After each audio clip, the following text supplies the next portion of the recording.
Well, welcome everybody.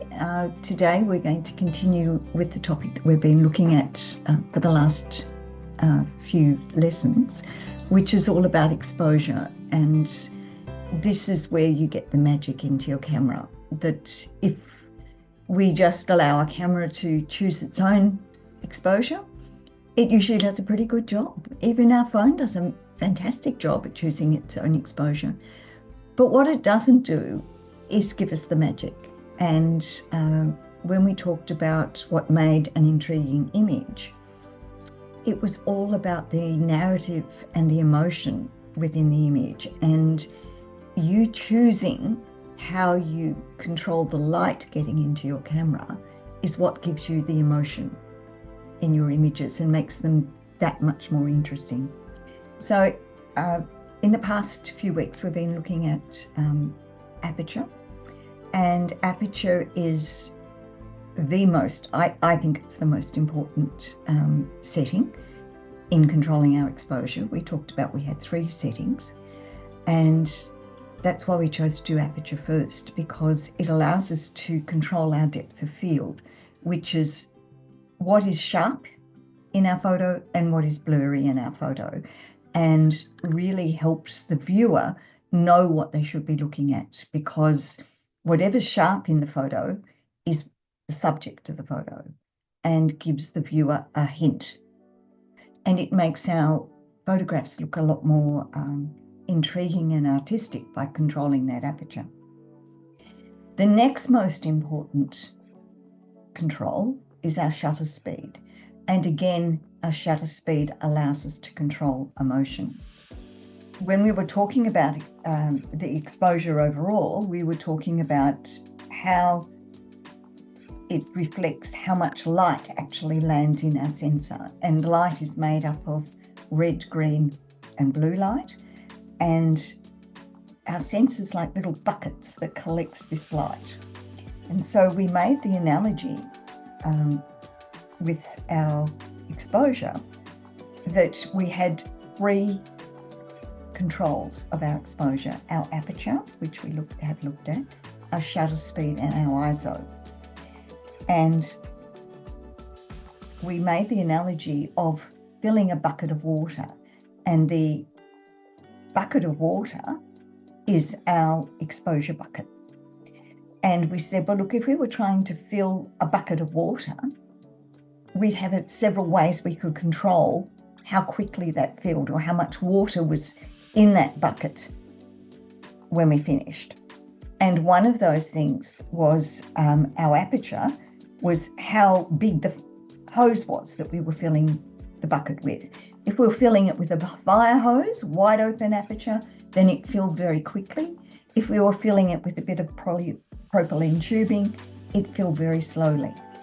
Well, the shutter speed is the analogy of how long you turn the tap on for. If you only turn the tap on for a millisecond, then you've only just got a splash of water in the bottom and not much light on your sensor. If you leave that tap on for 30 seconds, then you're likely to have it overflowing with light. And so that's what shutter speed is. It's just controlling the amount of time that the sensor is exposed to light.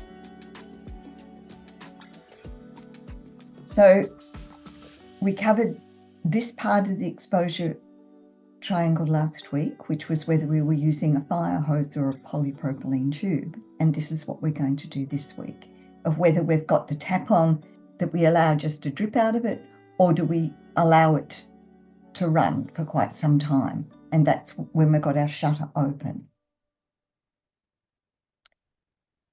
So if you're able to use your camera controls, you can control the shutter speed, but you need to know what to set it to. I mean, why would you want to control it, and what sort of number would you want to set it to? So there's 3 ways we're going to, or considerations we need to make when we're deciding on the number that we're going to choose for this shutter speed. So the first one is how much movement or blur do you want to show? Obviously, if your shutter's open for a long period of time and your subject is moving, then you will get blur. If it's only open like this and your subject's moving, you'll freeze their action. So you have to decide from an aesthetic perspective, what do you want? Do you want a blurry photo or do you want a sharp one? And often I opt for the blurry because it has so much more emotion in it. The top one is exactly the same place and exactly the same day, taken with a really fast shutter speed. And if you want to capture the volume and energy in the wave, you would take it with that shutter speed of its 175th of a second, which is a very fast shutter speed. And that captures every droplet. And it's a nice photo, but it's really how our eyes can see that. Whereas the one below was taken, I put an ND filter, which is just a piece of black glass in front of the lens. And that allowed me to shut down the amount of light that could actually get into the lens. And then I really slowed down the shutter speed. And I got those lovely streaks as the droplets were falling back into the ocean. And it gives you a completely different feel for the photograph. And this similar one, but there on a bright sunny day, the light was so glaring and so boring. I thought I have to do something with this. You know, I've trekked all the way out to these rocks with my tripod. What can I do to give myself some more interesting photographs? So this allows us, we've had a few days in our last few workshops where we've had really glaring days and the light is so strong it almost becomes offensive. This is where you get your toolbox out and say, well, what can I do with this light to make what I'm seeing a little bit more intriguing than what everybody else sees? So this is another instance where just using an ND filter and slowing the action. I was taking the tram depot down in Camberwell, and the one up the top is it was fairly nice early morning light, and it's low, so it's highlighting all the trams, but it's, you know, a bit of a snapshot, very documentary. Whereas the one below, I put an ND filter on the lens, so just stopped the amount of light actually getting in and slowed the shutter speed right down. So we get this blurring, juttery look in the tram, and we get some light streaks in here. And it just overall gives a much more artistic aesthetic for exactly the same scene. Again, slowing movement for emotion. This one up the top here, I took when I was actually suffering from vertigo, and it looks like I'm suffering from vertigo. And it was a 30-second exposure. And it's just taken from my balcony of a car, or might be several cars, I'm not sure, going into the local street. And that's capturing its tail light. So everything else in the photograph is still over that 30 seconds. And the only thing that's moving are the tail lights of the car. And again, it's put energy into what otherwise would be a very boring photo if I took it with just the right amount of exposure, which probably would have been, I don't know, about a second. The one down here is taken not early in the morning, but, you know, about 9 or 10 o'clock. Again, I put an ND filter on it to block the amount of light coming into the camera to capture the energy of the junction. The Camberwell junction is always chaotic, and a still photo capturing all the cars static and freezing them would just not show or tell my story, which was about chaos. So that's the first thing you've got to try and work out is, what do you want the photo to look like? Have you got a preference? Other times you want to work out that you want to freeze it. you actually want to freeze the action, because freezing the action often shows the viewer something they don't normally see. Their eyes just aren't quick enough to catch it. And so something like a pelican flying, we usually don't see that, beautiful composition of their wings and the fact that they're forward of their body. And so it allows the viewer to be intrigued and go, oh, I sort of never really thought about their wings doing that. And the one on the right here, which is the Corella, the fountains, the droplets happen so quickly that we would never see this reaction and capture the emotion in the bird. So there are other times where we want to use a really, really fast shutter speed in order to see something that we otherwise wouldn't see. And these are just, to get the rowers, to get the pattern in the water, to capture a particular scene, you need to have a shutter speed. In this case, it was over 1200 seconds. And again, with the Cape Barren goose, when they preen very, very quickly, and you can't actually capture a good composition because you'll get a blurry photo if you just have your camera on automatic. But if you give it a really high shutter speed, you can get photograph that's a lot more interesting. So the first thing is to think about, what do I want? I've got the situation in front of me. Can I use the speed to give me blur, which would be a lot more interesting? Or do I up my shutter speed to capture and freeze a moment that I wouldn't otherwise normally see? The next thing is to consider, when you are trying to work out shutter speed, is the speed and direction of the subject, because that does make a difference. That if something's moving towards you, you don't need as fast a shutter speed as you do if it's moving across the frame. Because if it's moving across the frame, it's moving very quickly and will blur. And you may want to get those light trails, etc., doing that. But you need to have a shutter speed that's much faster than that subject moving towards you, because as it's moving towards you, the only thing that your sensor can detect is that it's getting slightly bigger. It doesn't detect the sideways movement. So if it's moving away from you or towards you, you can cater with a slower shutter speed than if it's moving across the frame. And these are just some example shutter speeds. I'd suggest you start practicing this when you're out shooting. And even if you just take a screenshot of this and just have it with you to know typically what would you need. Now, these are just guides because they vary, obviously. I've got, a car at 60k, but cars go different speeds. People running, whether they're running towards you or running sideways across the screen, how close they are to you. The closer they are to you, the faster you need that shutter speed than if they're further away, because the further away they are, you can't detect the movement as much. So these are just guides. But if you absolutely want to freeze that motion, then you need to have a shutter speed that's fast enough.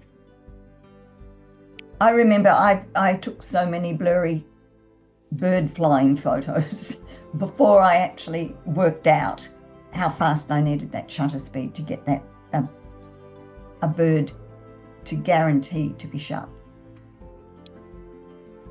So just having these in mind allows you, for taking waves, 160th of a second is fine to just see the shapes of the waves in the water. But if I want to blur them, then I need to go down to 10 seconds to get a blur in the water and a blur in the clouds, because clouds move as well. So over 10 seconds, those clouds will have shifted and it's just much softer. This is exactly the same day at the same time. Just using a different shutter speed gives me a completely different aesthetic in the photograph. And so why waste your time? If you're at a place, take your first photo and then go, okay, what else can I do here? What else can I do here? Can I try a portrait composition? Can I try landscape? Can I slow my shutter speed down? Can I speed it up? Can I have a really shallow depth of field? Can I have a deep depth of field? You're standing there, you've taken the time to travel there and carry in your tripod. Just mix it up and you'll often end up with a shot you otherwise wouldn't have thought of getting. So you always need to think about that subject movement to get unintentionally or to avoid unintentionally blurry photos.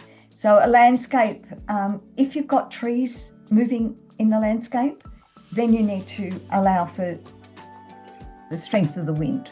You know, it could be anything from 60th of a second to 300th of a second. It just depends how windy it is, because trees will blur your landscape photos. Everything else that still will be sharp, but the leaves on the trees will be blurry, and you may or may not want that. If you don't want it, then you need to up your shutter speed.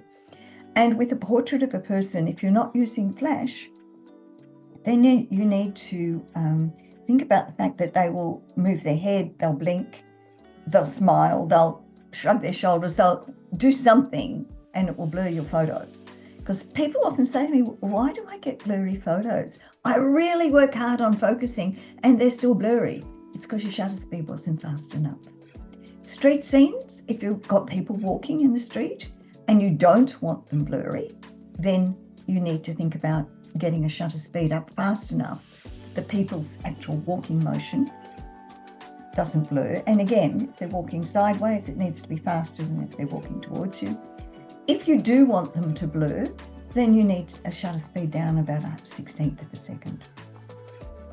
Be aware with animals and children, they move very suddenly and unpredictably. So you do need a shutter speed fast enough that will catch that movement. With adults, they recognise the fact if they're having their photo taken, they don't start suddenly moving around, but children do. Now, in all of this, I haven't talked about flash. If flash is the only thing lighting your subject, then the flash speed itself is between 1,000th and 10,000th of a second. And so that's why a lot of times photographers will use flash on their subject, because it allows them to get a very quick or freeze their subject. And they can then control what happens in the background with their shutter speed, because the flash itself is a second shutter speed on the camera.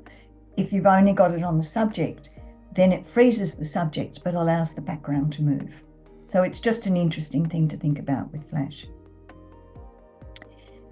And this is what happens too if you have your camera on automatic. As soon as you're in a low light situation, your camera on automatic will often open up the aperture and allow a lot more light in. It makes the fire hose to let the light in. And the other way to let the light in is to slow down your shutter speed. So by slowing down your shutter speed, you'll get unintentional blur, because the camera doesn't know that your subject's going to move. You know that, but the camera doesn't. It just says, for this situation, what's the best exposures? And so that's why when you are out with your camera on automatic and you get blurry photos and you go, how come it's so blurry? It's because the camera doesn't know, and it will slow down your shutter speed on you. So the last thing that we need to think about is our camera movement. We were talking about our subject movement there. Our camera also moves while we've got the shutter open, because we can't hold it still. And the older we get, we're less and less capable of holding it still. Now, in order to hold a camera as still as you can, make yourself a tripod. I always have my feet apart, my elbows in, and my camera tight. And I can usually hand hold at a reasonably low shutter speed. But as soon as you get below about a 20th of a second, it's nigh on impossible to hold that camera still. You still have that slight shudder, and that will make your photos blurry. So we're going to talk a little bit about how low can we go with our shutter speed, and camera movement. So to avoid unintentional blurry photos, unintentional camera movement, if you need to use a slow shutter speed for what you're taking, then you need to understand how low can you go without putting your camera on a tripod. And when people say that to me, well, it really depends on the length of your lens. You've seen me with my really long lens, and it goes up to 400 as a lens length. I have to, the lowest shutter speed I use on that is the 3/20th of a second. And what you do is you just do the inverse of your lens length. So your rule of thumb is, if you're using a 50mm lens, then a 50th of a second is as low as you can go without getting unintentional camera movement. If you're using a 200mm lens, then it's a 200th of a second. If you're using a 600mm lens, which often people use for sport or bird photography, then they can't go with the lower shutter speed of a 600th of a second. Well, fortunately, most of the time they're trying to capture something that's moving really quickly anyway, so it's not such an issue for them. But it's just something that if you've got a zoom lens and you're zooming from 24 to 100, when you zoom to 100, you can't have a shutter speed less than 100th of a second while you're hand holding. And if you zoom down to 24, you can go down to a 20th of a second and hand hold. So it's just something that in your calculations, you've got to think, well, what lens have I got sitting on the camera and what can I do with this lens? Now, I've talked about unintentional camera movement, where we get blurry photos when we want to chart ones. Intentional camera movement is something that you've seen me use a lot of, because I just love the impact of making painterly artistic photographs.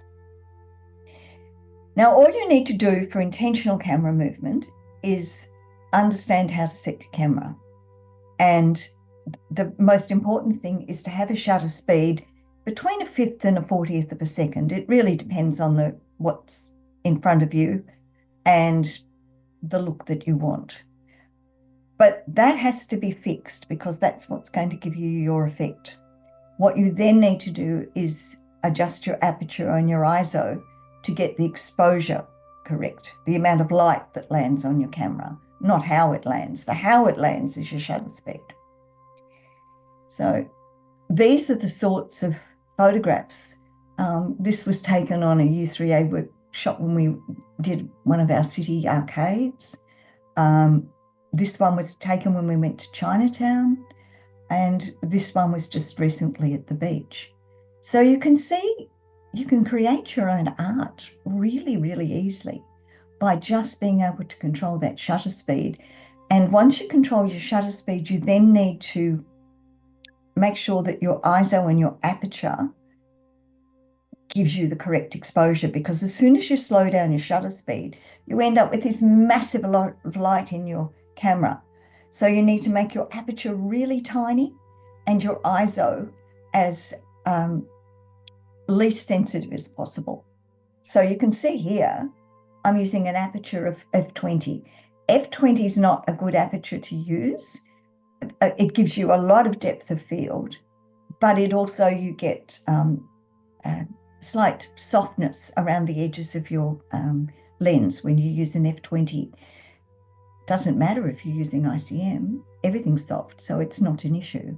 And you'll see with all of these, a really low ISO and a really, really tiny aperture, because I've left the shutter open for such a long time. There's so much light flooding in that I need to control all the other aspects so I don't get way too much light in my shots. And this is where I've wiggled the camera, because all you do with ICM is give it a shake like that. So you've got it up at your eye and you just shake it. Or if you're looking at the back, you just give it a wiggle. And it depends which way you wiggle, whether you wiggle sideways, you can wiggle that way, wiggle up and down. Or in these ones, I've just zoomed. So I've got it in front of my eye and then just zoomed. And this is what gives this effect. And this is just, both of these, I'm just trying to think. This was just a plant in the garden. And this was just a bush on a bush track, the sunlight was hitting it, and I just zoomed it. So you can get interesting abstracts. And when you can't think of anything to photograph because it's just so boring, play around, do some of this stuff. And that way you don't come to me the next week and say, oh, I'm not showing today, Pam, because I didn't get any photos I liked. Well, sometimes it's been very ordinary when we've gone out in terms of the light has just been so bad that you can't take anything looking any good. Why not just muck around? So this week's homework is to know how to set the shutter speed on your camera and to play around with it, and to play around with things that are moving, play around with different effects, play around with your exposures to get them right once you choose your shutter speed, and be very aware of how fast things move. So just stand there in the street and take a photo of someone walking past and see what shutter speed you need to freeze them, see what shutter speed that you need to make those ghostly, ethereal walking pictures. So good luck. And next week we're going to get on to ISO, which is our third control for our exposure. And once we've done those three, we're off and running to create the most amazing photographs. So thank you for today, and good luck with your homework.